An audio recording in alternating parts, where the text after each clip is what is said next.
we were able to help a young kid who had a blood disease and some blood clotting issues, thrombosis, and get him medical care. And now to see him alive and well, I mean, he was on deathbed, and to see him alive and well and educated and moving on and making an impact, that's quite rewarding. This is my school and this is my learning zone. I'm Pranjal, a full-time high school student. In my free time, I find the opportunities to have conversations with professionals from various walks of life. Over time, I have learned that you have to be humble, work hard, and be a lifelong learner to be successful in life. I invite you to join me in one such journey. I hope you enjoy it.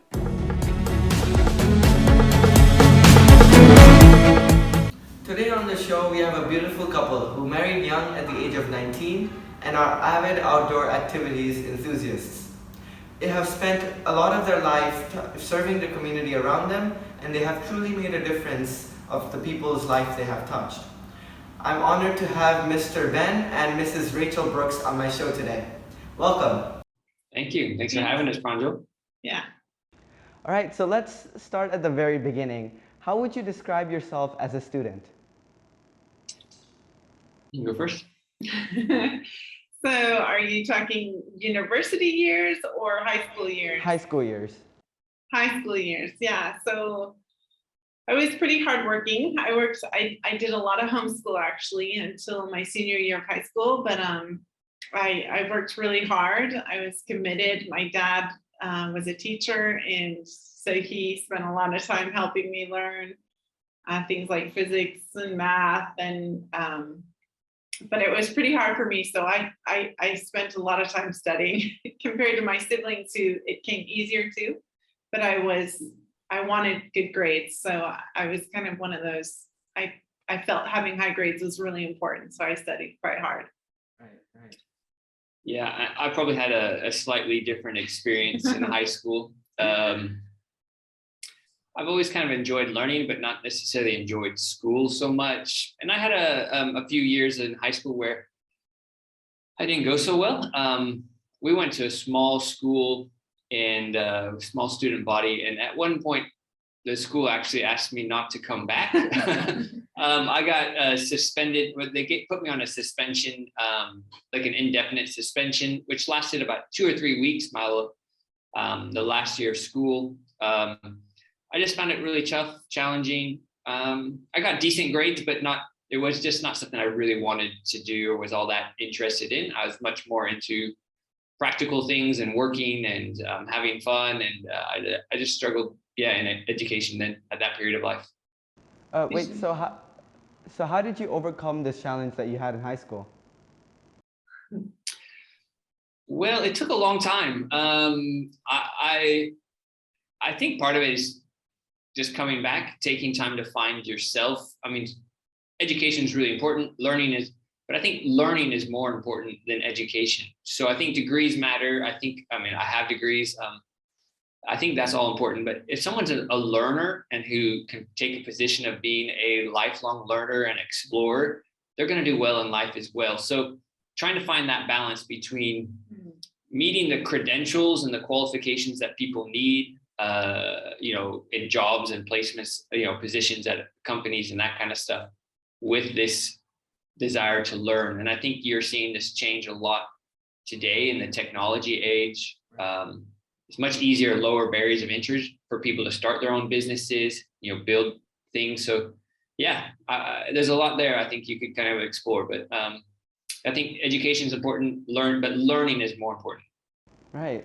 So you overcame and conquered high school and then head on to university. Where'd you go to university?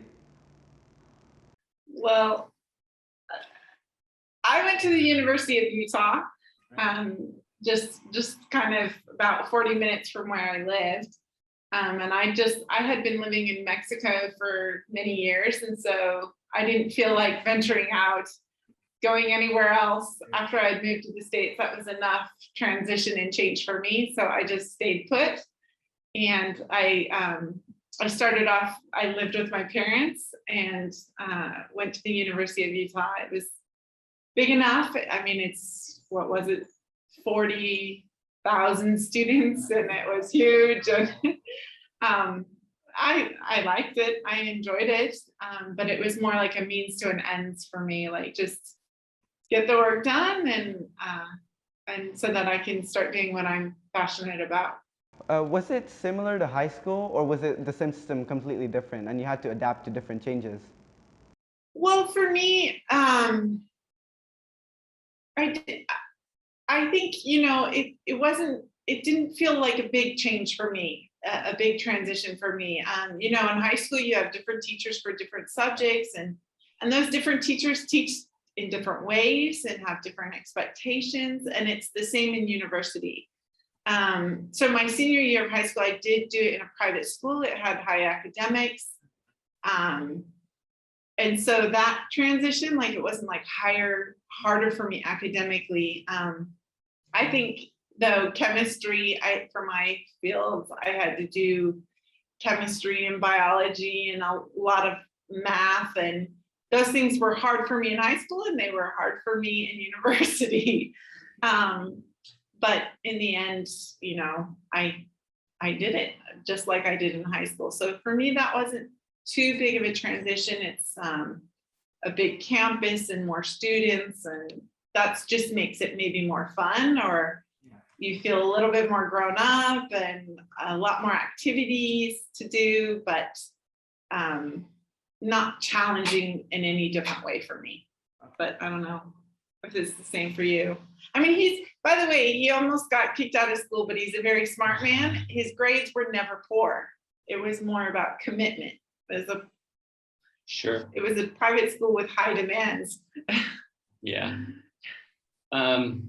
Yeah, I think for me, so I've had an unusual educational journey, which maybe you'll want to touch into a little bit later. But when I finished high school, I went on and did trade school. And so I did a trade school into refrigeration and kind of like a mechanical engineering kind of program so moving into repairing restaurant equipment and that kind of stuff. So I did a trade school, I did some business school. And then later down the track, I went back and I did some more studies and eventually ended up with a master's in organizational leadership. So I've had a little bit of a journey when it comes to education with some big gaps between my education periods. But all in all, I found when I started going to college or university more formally, I was already married. I wasn't looking for the fun. I wasn't looking for a party scene. I was looking to accomplish the getting a degree so I can move on to other stages of life. So I think that's really an interesting, you see, I was a slightly older student at that stage. So you can see the differences, someone who's just leaving home for the first time and is trying to explore and learn new things versus someone who's there, very driven, focused. This is what I need to do to get to the next stage, a little bit more goal orientated. So you approach school, you approach the homework, you approach the assignments slightly differently. So so I think that influences your kind of experience at university. So when you joined university, did you already have in mind what job you wanted or what degree you wanted? For me, in the beginning, I was kind of flexible. I was in education, and I was actually, when I first started, I was just getting generals done, and I actually wasn't completely 100% sure. I was still just getting some generals done, but more and more I went into the education field, and I went from early childhood development degrees to a bachelor's of science in education. And so for me, it was I was kind of flexible. And I don't have a problem, with our daughter who's in university too. It's like, go and see, taste and see, kind of get a feel, because we're even seeing in the work field right now, you see a huge percentage of people who actually work outside of what they got their degrees in. And so it is common to change and diversify. I think that comes back to what Ben said about being lifelong learners, being willing to learn, to grow. Your passions might kind of change slightly, and But I kind of knew at least a year in, I knew it was education for me. I wanted to go into the education world and become a teacher. And so, yeah, I focused on that. He obviously didn't. Yeah. For me, it was definitely much more of a journey. And then to get degrees that align to either my current role or work employment at that time, to kind of back up and to provide some of the credentials that people require or the qualifications that people require for roles like that. And then in the future, so when I went and got a degree in organizational leadership, that was definitely more of a passion for me, and more of trajectory where I saw myself ending up with, leading organizations.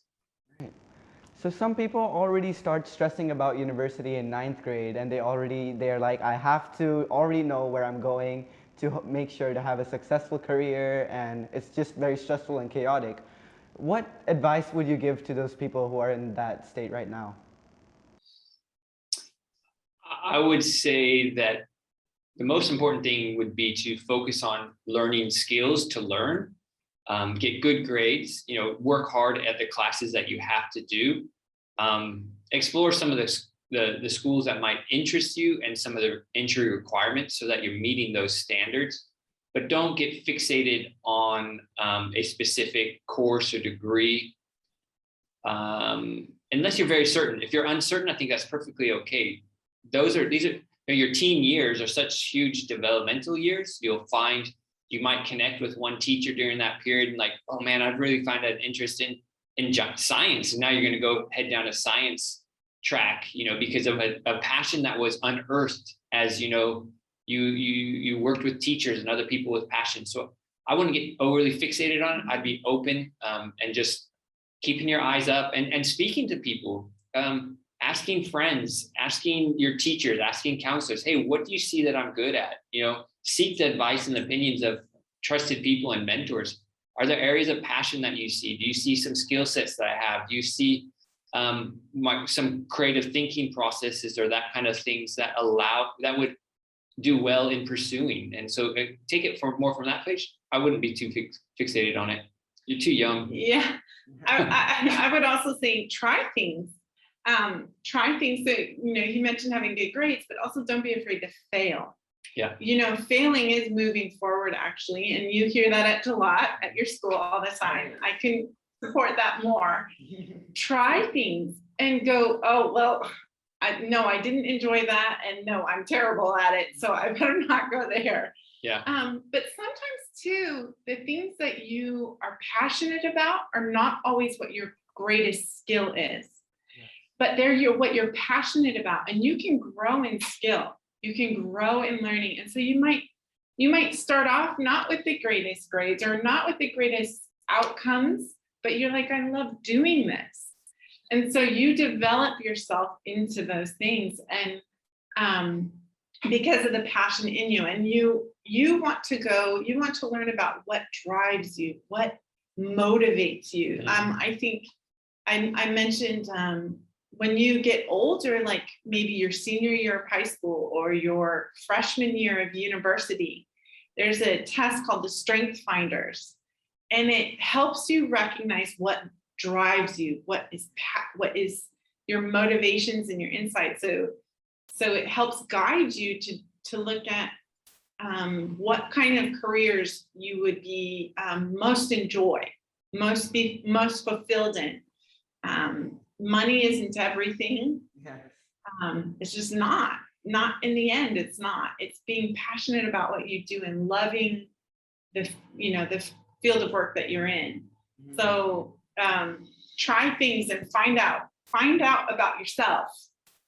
Don't be afraid to do that. Especially the high academic schools, they could put pressure on to be successful, but failing is part of success. Yes, definitely. Thank you for the great advice. So while you were in university, you also got your very first job. What was the job?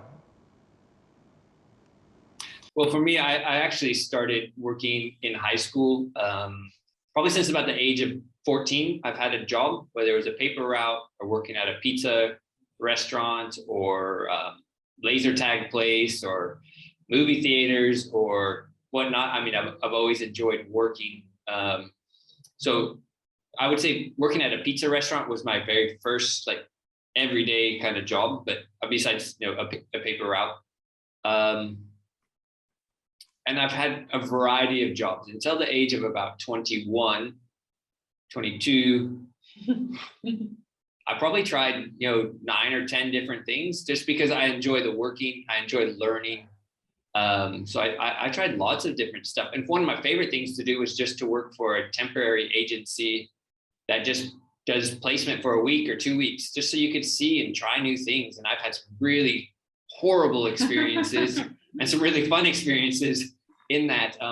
But yeah, so I think, I've done everything from, working at pizza restaurants to teaching snowboarding as a job, to laying grass and doing high-end landscaping and, to then getting into repairing restaurant equipment, espresso machines, selling coffee, into all sorts of other stuff. So I think try lots of different stuff. I didn't quite do that. I kind of waited a little bit. I don't think I got my first job till after high school.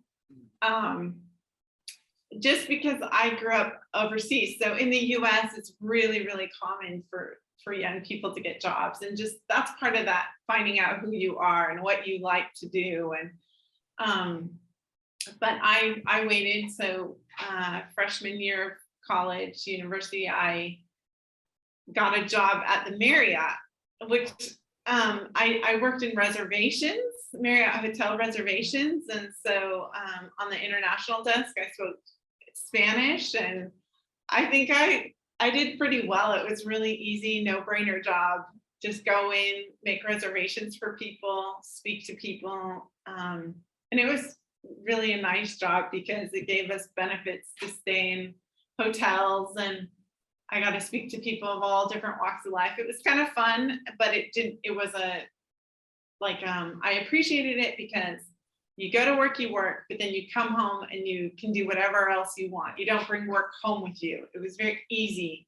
And I appreciated that in my university years because I could focus on school and being married and having fun, and work was just to pay the bills, but it was a nice job. I liked it. It was easy. Definitely. So maybe after after a few years, you moved on to your second job. And what job would that be? Well, I transitioned. I'd probably say the more serious job that I had was after I went to trade school and got into working in a restaurant repair business, working for different restaurant chains, repairing restaurant equipment, espresso machines, coffee machines, selling coffee, and that kind of stuff. That was kind of probably my more serious job. Once we had gotten married, it provided enough income for what we needed to do at that season of life and stage of life. And it was good. And again, I think I just appreciated the variety of working situations, going to different places, meeting with new people, always having new problems to solve, trying to figure out some really fun ones and some that didn't go so well. Like I almost burnt down a restaurant one time because I made a mistake on fixing the oven, and a big fire broke out. But it was fun. It kept you on your toes and trying new things. But nothing quite like seeing a satisfied customer. Their business was completely shut down, and you came in and you fixed it, and then they were up and running again. So that was great. It was a good job that gave a lot of satisfaction, like instant satisfaction, instant gratitude to the work you're doing. Yeah. So this job was after university. Was the change from studying back to working difficult for you, or was it an easy transition? Well, it was easy because both of us worked while in university and went to university. So we did both. So we were kind of used to balancing the life. But then when Rachel finished university, she actually went into teaching at a public school. So her second job was an elementary educator. My second job was the insurance company. Oh, right. I actually had another job. So his first real job was he was still in university. So we both worked. I almost worked my whole way through university except the last year. I quit working just because I was so focused on teaching and my internship for teaching. But even before that, I did dental insurance, and I learned the hard way I never want to work in insurance because I'm not passionate about it. And it felt like it just felt a little messy. I didn't like, people felt deceived sometimes. And then I had to say, well, your plan doesn't cover that. I'm sorry. And I hated that. I hated disappointing people and having no solution. But yeah, so for us, we worked our way through university, actually. We just did that. It's just part of our lives. I don't know. How did you balance working, being in university, and being managed? How did you manage your time? Carefully. I'm quite flexible, and I like a challenge, and I like some of that. So we just kind of found a rhythm that worked for us. Rachel was much better at the planning side, so we kind of built it around some of the planning sides of Rachel, and she had a strong passion for the way things should be done. So I'll let you her speak to that. Yeah, well, I am probably more routine and organized in the way I pattern my life and do things, and I'm quite scheduled. And so for me, I needed room to breathe, like to have fun.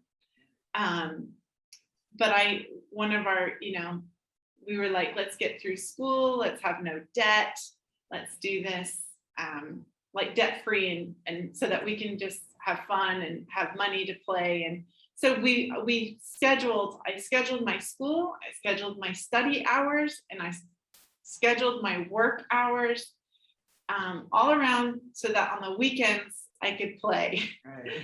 And so on weekends, I never did homework and I never did studying. And I just played, and I hung out with family and friends, and we did a lot of snowboarding back then, and a lot of camping and fishing. And I mean, we were outdoor people, so we spent a lot of time in the outdoors on the weekends and long weekends and anytime there was holidays. And but we saved a lot. We were very frugal, committed to having money to do the fun things we wanted to do. But it meant being kind of regimented during the weekdays. So we're quite intentional about how we use time and money for our personal fun and growth, and not letting the busyness of everything else or the demands of everything else dictate how we use time. So we're quite intentional. I think that's, to be able to balance all these different things, you have to be focused and intentional and give it some planning and forethought to make it work. And there's always friends and people who have different ideas, different ideas about how life should go. But you have to know what you want, you have to know what you want in life. And then in that season, not just looking way ahead, but also in that season of your life, like, what's important to me? Do I need to spend more time with relationships? Well, if I want to spend more time with relationships, I have to give up other things, work or study. You have to decide what's of the highest value to you. And so how will you get it done?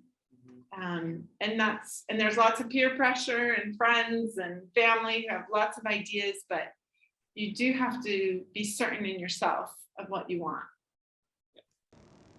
So after graduation, what was your plan? Did you have a goal in sight, or were you looking to go into the corporate world?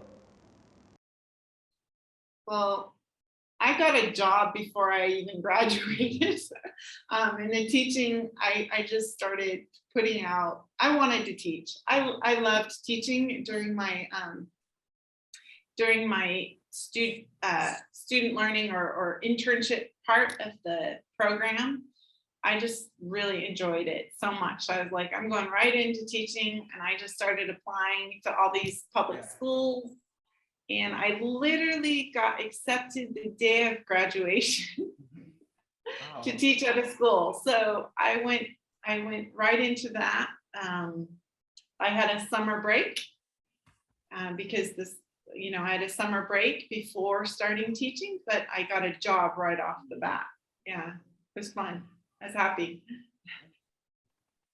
What about you? Yeah, and I was already working while doing school, so I didn't really have like this goal for the corporate world, like finish school, then go into more of a corporate role. He was doing what he was studying the whole time. Were there any challenges or setbacks you faced at work? If so, how did you overcome them?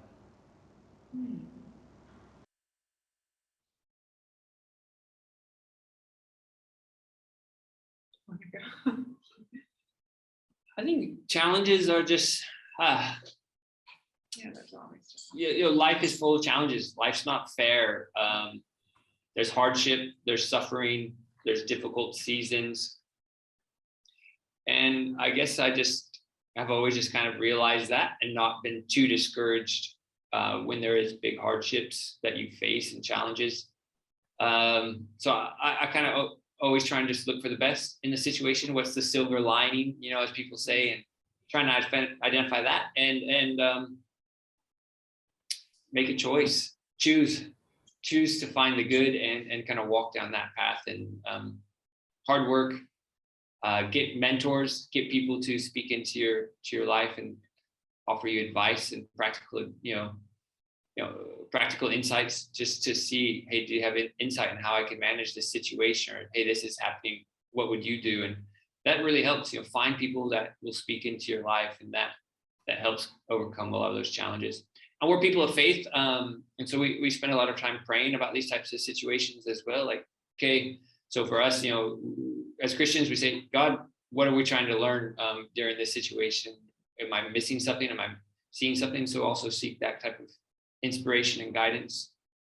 Yeah, I think too, when you have setbacks, if you're in school or you're in work, or when you're in relationship with people, wherever that's at, there are times where you have setbacks, and listen to people. Be willing to listen. Be willing to change. Be willing to hear if it's criticism, be willing to listen with an open heart to what the criticism is. Don't take offense by it. Say, well, how can I grow? How can I change? What needs to happen so that I can be the person I'm meant to be? And so sometimes those things are hard. The other thing is to reevaluate whether, if you take a hard look at yourself and you're like, okay, there's areas in my life that I need to change, or I need to grow in, get more skills in. Okay, I need to do that. But sometimes too, you have to take a hard look and go, this isn't for me. When I was in the dental insurance company, I was like, this is so not for me. I'm so done with this. I was okay with that setback. It paid really well. It paid better than the Marriott. But then I was like, well, I prefer less money than working here. And being able to be okay with that, to adjust to what you need. Be flexible. There's always ups and downs. So I know your passion is your job, and you've helped improve many people's life. How did you get started in doing that, and what was your main motivation behind that?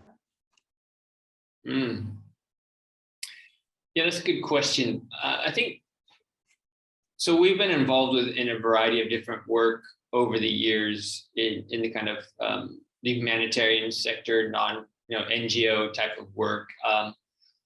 I think a big one for us is just the motivating factor that for us as Christians, we believe that everyone's created in the image of God. Imagio Deo is kind of what it's called in Latin. And the idea that because of this idea that everybody's created in the image of God, that people are worthy of love, they're worthy of respect, they're worthy of being treated well. And so when we look around the world and we see a lot of the hardships and the suffering that people are experiencing and going through, for us, that's quite a sad thing. So we've been involved over the years in a variety of kind of educational projects, from helping schools in the interior of Indonesia to working with getting, so access for tribal students to get education, for healthcare and medical care, and different projects in, kind of all around the world, really. We have schools that we kind of do consulting for in West Africa and in other parts of Indonesia, Thailand, India. We have children's homes where people are, orphanages, and those who are downtrodden can come and get refuge, or people involved in human trafficking. And so for us, helping people experience a better life is of a huge value to us. And so seeing people taken care of and looked after, women getting education, equality and treatment of women, looking after, education changes lives, right? And so we know as people grow and that as they learn, then standards of living can change. So economic improvement, so helping people start small and micro enterprise businesses that then kind of have a chain effect, that domino effect. If you kind of knock over this one domino, a lot of other things start falling into place. So so that's really our passion, is working towards that. How do we help people have better lives and to live more fulfilling lives, empowering them. So not us doing everything, but coming in alongside and behind people and saying, hey, what's your idea? Working with community leaders. Hey, what are the needs in your community that you want to address and transform? And maybe we can get behind you and help and give some support and encouragement to see those things taking place. After working in so many years serving the community, how was the overall experience that you've had? Yeah, it's been an adventure. It's been really good. In the beginning, when we first started this kind of work, we were literally hands-on. So we lived in the jungle, and there was lots of adventure there. From living the basics of no running water or electricity in the start, and developing that, that was an adventure in many ways. It was challenge, it was adventure, it was and so you learn a lot. You learn a lot about people and life and overcoming and being creative and finding solutions. And we grew up, I would say, a lot during those years. We were in our 20s and early 30s. And so we just grew up a lot, seeing suffering of other people and how you can help them. And those were hard years too. So it wasn't easy to live out there, and it wasn't like, oh, all the time you feel good. Sometimes we wanted to give up, but I think our passion to help people and see people thriving in life kind of propelled us and kept us going. We saw a lot of sickness, a lot of things that were hard. But I think that matured us and grew us up, and it gave us a bigger worldview, and we are forever grateful for that. Our oldest daughter, who was, I don't know, how old was she? 10 years old when we left there. She has a completely different worldview, and she still remembers so much that she saw. And so those are things that we really treasure and are thankful for. And we continue to do this work now from here in Penang, but we get to go all over the world, and we just feel so privileged to get to do this kind of work, to help people. And they share back. Yeah. They come back and say, thank you, and look where I'm at today. And that always is like, wow, a life changed. It makes it so thrilling. It's so wonderful. Yeah, absolutely. And so it's quite rewarding in that sense of seeing people's lives, or seeing a young child finish school and go on and become a doctor, and then going back and serving their community, and bringing medicine to their community, or becoming teachers and coming back and helping that cycle of education. I think it's so it's been very rewarding that way, but also being exposed to a whole new level of ingenuity and creativity and problem solving. I remember one time we were out in the jungle, middle of nowhere, and we got a flat tire on a wheelbarrow.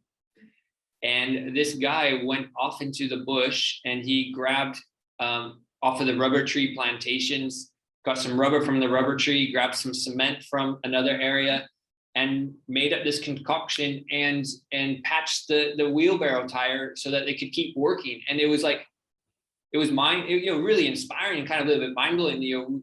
Just because there was a lack of formal education doesn't mean there was a lack of smartness or ingenuity or creativity. And so learning to tap into both of those and seeing both worlds, both of formal education and then also just natural education because of environmental circumstances, and understanding that and seeing that action has been very enriching. And so I'm very appreciative of that experience of seeing that take place and seeing people get a little spark of belief in themselves and then come in and take over and run great schools, medical clinics, all sorts of different things like that have been helping the community where there was lack before. And sometimes people just need someone to come in behind them and believe in them. So it's been very rewarding that way. From all your experience serving and hands-on work, which is the one experience that you would say is the most touching through all your years of service? There's been a couple good ones. I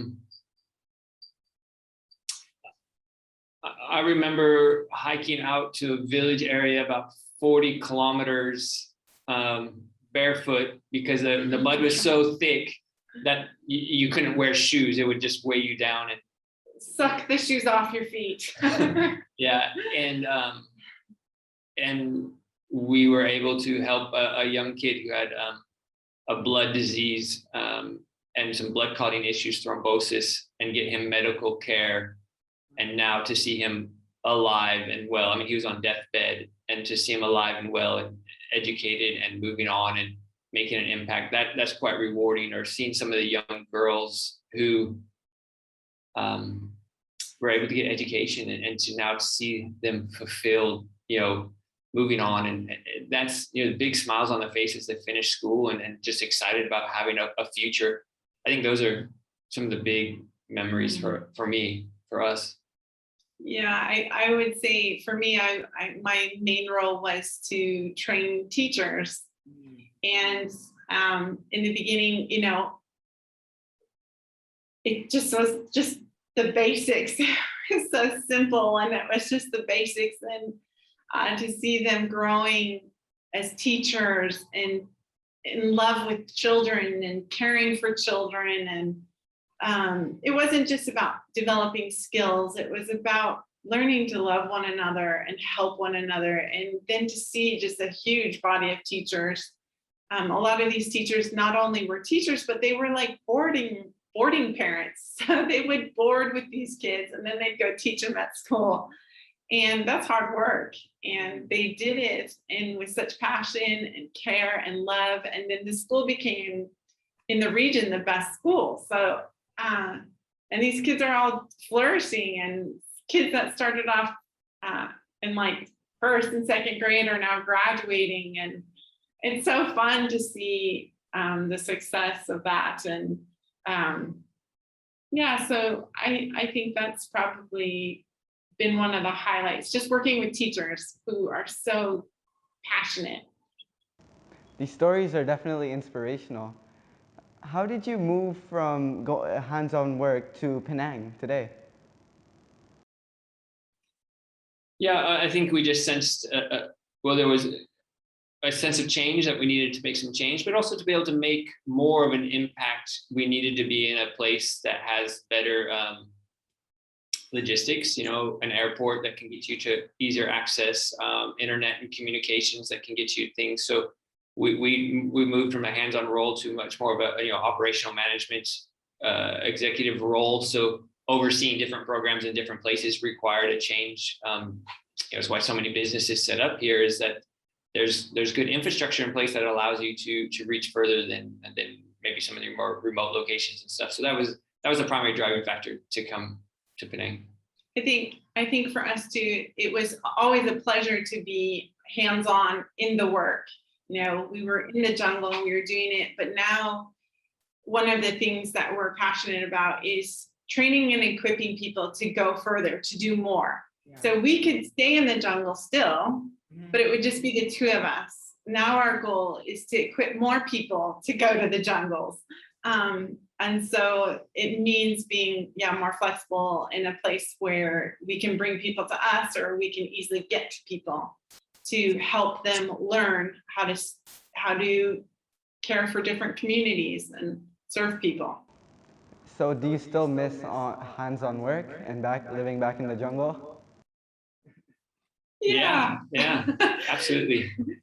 So sometimes, yeah. So thankfully, pre-COVID days, we were able to travel a lot and visit different programs in different places. So you kind of get some of the hands-on experience again. And so I think that's one of the things that we really value about being located here, is that, once the world kind of returns back to a semi-normal state again, we'll be able to get more hands-on and not just be straight on office work all the time, but visiting programs, working with people.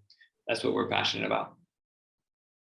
So throughout all your education, your work experience, all your service projects, what advice would you give people my age, high schoolers, currently in this walk of life? Yeah, I think I'd come back to what I said earlier. Be a lifelong learner. Be willing to try things. As Rachel said, failure is an option. John Maxwell wrote a book called Failing Forward. Other people have talked about this topic of failing forward.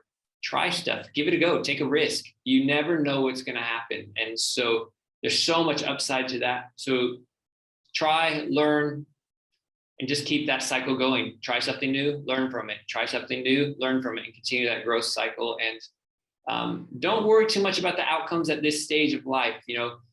The journey is as important as the destination that you're going on. So doing that journey well, good grades, good character, thinking well, treating people, others well with respect and dignity, do it the right way. And I think, if you do those things, if you love people well, if you treat people well, and you serve people, I think you'll go far in life.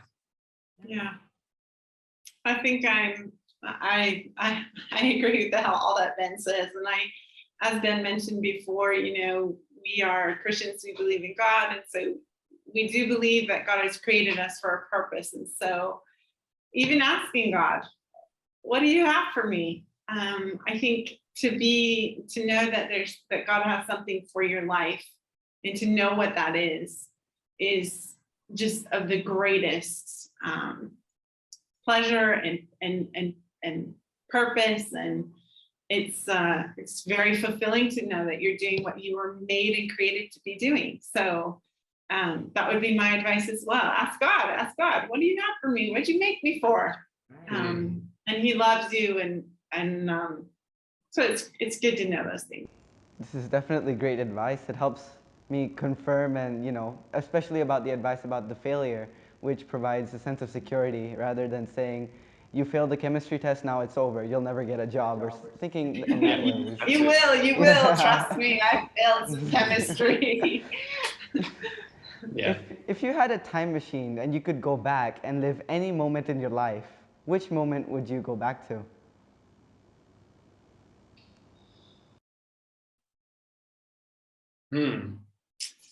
Like for good purposes or to redo? No, you can't change. You only can relive the same moment.